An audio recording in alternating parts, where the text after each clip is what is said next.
Breaking news, my wonderful people of Biafrans. Yes, it is a great news indeed. My people, come and watch this video. This video you're about to watch, yeah? Keep on your dance issue. Let's celebrate. It is a done deal. God have done it. Reverend Father Ejike Mbaka, the federal government, the APC ruling federal government, offered him a slot to make a choice. Do you know the choice that he made? And his first choice was that the Nigerian federal government should release Mazi Nnamdi Kanu, and it was stamped. Finally, it is a done deal. My people, let's celebrate. Our God is a miraculous God. Let's celebrate, because at this time is not time for argument. It's a done deal. Mazi Nnamdi Kanu will be released. Nke contract obanaru ha bịa na nke slot. Achọrọ ọbọzụ m jere Abuja, achọrọ m bịa ebe a. Ihe a na-eme na Tuesday. Nwe sị okay, let me make an offer na slot unu wetara. Chukwu gọzie unu na chief n'ụtụtụ unu echeta Mbaka. Ụdị ọfa nke e yewere m kịta, ụdị slot nke a. Kwikwi ya na ihe yikwa.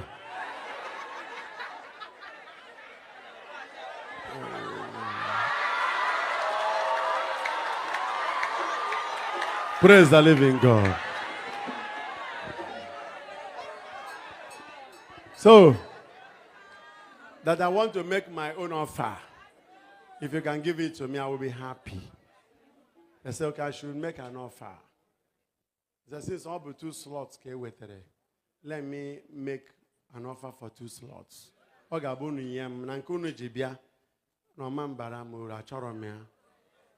said, okay, say the one you want. I said, okay, number 1, release Nnamdi Kanu.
Was given chieftaincy title, and the government officials were invited to the ceremony, and they attended it. Is it not the same country where they were giving bandits wives? One state was organizing women for them. That if they got married, they would be...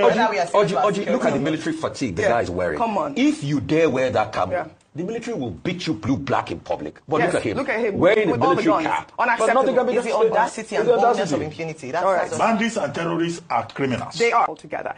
We'll take the story in Katsina State, where reactions have trailed the peace deal negotiations between one of Nigeria's most wanted terrorists, Isaiah Kwashen Garwa, with a community in Faskari local government area of the state. The deal was announced on Sunday in a post on X by Zagazola Makama, a security analyst specializing in the Lake Chad region.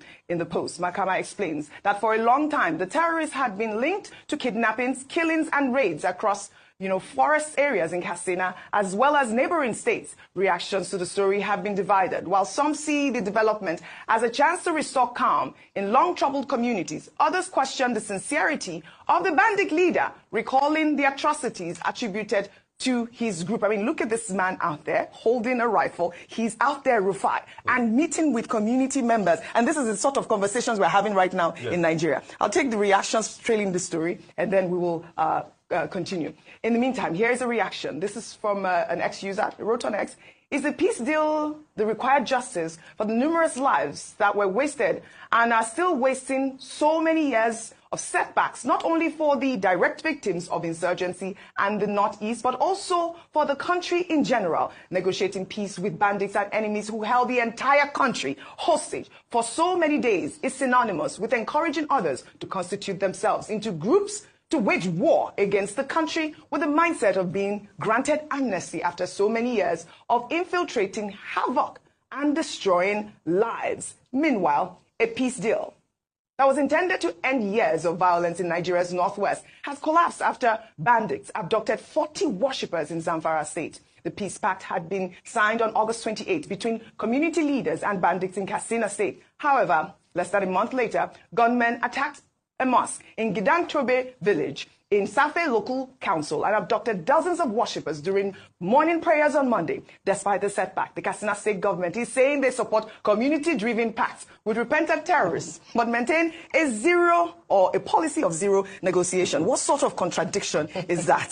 Rufai? So when you see a society that the oppressors are beginning to have a very free reign, and the people that the government ought to protect, the government can't protect them, so they try to look for deals with their oppressors. These are vestiges of a dysfunctional society. You will have thought that this government will focus on that, but they'll never focus on that. They'll focus on politics. And that's why they were doing elections in Zamfara State, 5 local governments. I can't still process that thing. They deployed officers from Gombe and other parts, military officers, battalions were there. In security, you will never see that kind of mass deployment. You see, because number one, the government doesn't really care about you that much. So you are left in the hands of kidnappers and bandits. You have to beg them for peace deal. And that's the dysfunctional society we live in. And it's that kind of dysfunctional society that breeds people like Bago. That Badegi FM held his feet to the fire. He felt no other thing to do. He said he was going to demolish the station. Thank God Badegi FM didn't cow to him. You know how many media stations that have cowed to dictators and outright bullies in this country? They took him to court and he was repelled. Now he wants to look at the sermons of preachers. At a point, if care is not taken, I'm not saying he has done it, but at this rate, maybe he'll start looking at all the phones and the call log of everybody because he wants to censor thoughts. The best antidote to react, if they say you're not doing well, is to do well. But in a large regard, in very big aspect, yes, he has gotten some successes right in agriculture, but in trampling of rights and things like that, he has not done well. Yeah. And we have to tell him what it is. In that interview, he made many blunders. And please, his chief press secretary should walk him about what they call image. He thinks he's straight talking, but he says a lot of rubbish. Just like what he said in that interview, that Borgu local government is bigger than the entire Southeast. So empirically, it was proven to be wrong. Borgu local government is not bigger than the entire Southeast. Right. So is this not the same man that told his police orderly to slap an imam or something? Yes, and the next thing, his reaction was, oh, he was an imposter. So even if it is an imposter, you say they should slap people like that. All right. So, you see, we have a dysfunctional society that celebrates dictators, give them a free reign to rule, to lead, to hurt, to demean. And we are meant to go and say rankadede to dictators. And when you speak out, you are told that you are not patriotic, and they will couch it around religion and tribal lines. I mean, this is the situation that we have in our hands at this point. We have this terrorist leader who's actually on the number 9 on the DSS list, most wanted, and he's out there. His pictures are there, and he's negotiating with the community. It is unfortunate. It is unfortunate. We have a picture of the man. Bandit was given chieftaincy title. And the government officials were invited to the ceremony, and they attended it. Is it not the same country where they were giving bandits wives? One state was organizing women for them. That if they got married, they would be... Oji, look at the military fatigue the guy is wearing. Come on. If you dare wear that camo, the military will beat you blue black in public. But look at him wearing the military cap. Unacceptable. It's the audacity and boldness of impunity. Bandits and terrorists are criminals. They are. They do not deserve jollof rice. They do not deserve chieftaincy titles. Yes. They do not deserve any form of negotiation. No. The law of the land must be made to follow its course. Well said, Doctor. Have you guys seen it? Yes. If the Nigerian government, the North, the Katsina, and some other part of the North can give chieftaincy to a terrorist that ransacked 27 communities in the North, then What is holding them not to release our leader, Mazi Nnamdi Kanu? An innocent man that never hurt a fly. Only his crime was that he raised the flag to liberate his people. That was only his crime. Then the Nigerian government are honoring the terrorists for peace talk. Then what is holding them not to release the freedom fighter that committed no crime? My people, if it is annoying you that Mazi Nnamdi Kanu is going to regain his freedom, please look for the next transformer and hang yourself there. Because in your death, the land cannot be freed up. All those Igbo elite, more especially useless man in the name of Joe Ibokwe, let him go and hug transformer. In doing that, his death will be more celebrated. That man called Joe Ibokwe can never die a good death. He is the one opposing the release of Mazi Nnamdi Kanu and some other Igbo elites. That is why when we are talking about these people, I will keep telling you that these people are not Igbos. They are just using Igbo name to cover their atrocities. These people are the people that the Fulani give birth to. How many of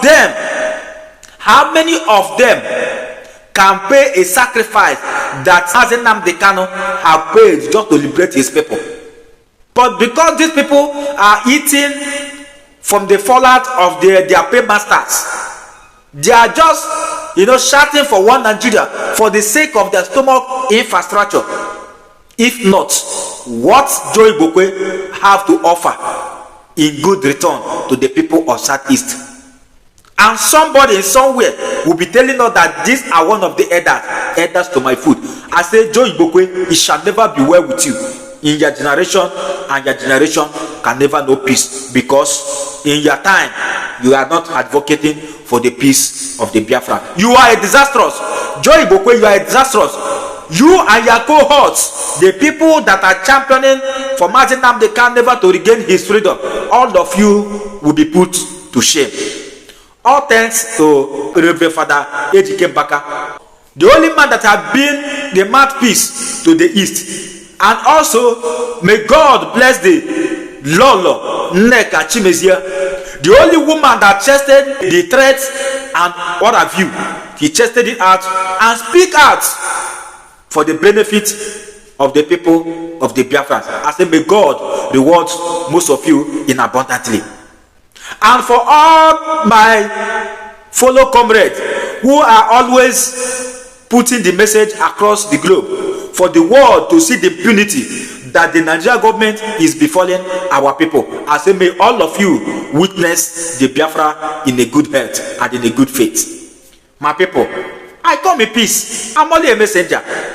Yes, I see the message and I bring it and I report it the way it is. I don't come to add, neither to remove. Because in doing this, Biafra will be restored in peace, not in pieces. Anybody that wishes war to Biafrans, anybody that wishes death to Biafrans will be the first to trust it out while we celebrate their deaths. Mazi Nnamdi Kanu and Mazi Samonekwa and some other freedom fighters will be celebrated in Biafra land because they are the real heroes of our own time. My people, I come in peace. Share this video, spread this message across the globe, and do well to touch and have a subscribe button, like, and turn on the notification bell, so that whenever we upload a new video like this, you'll be the first person to be notified. Till next time, see you in my next video. Thank you.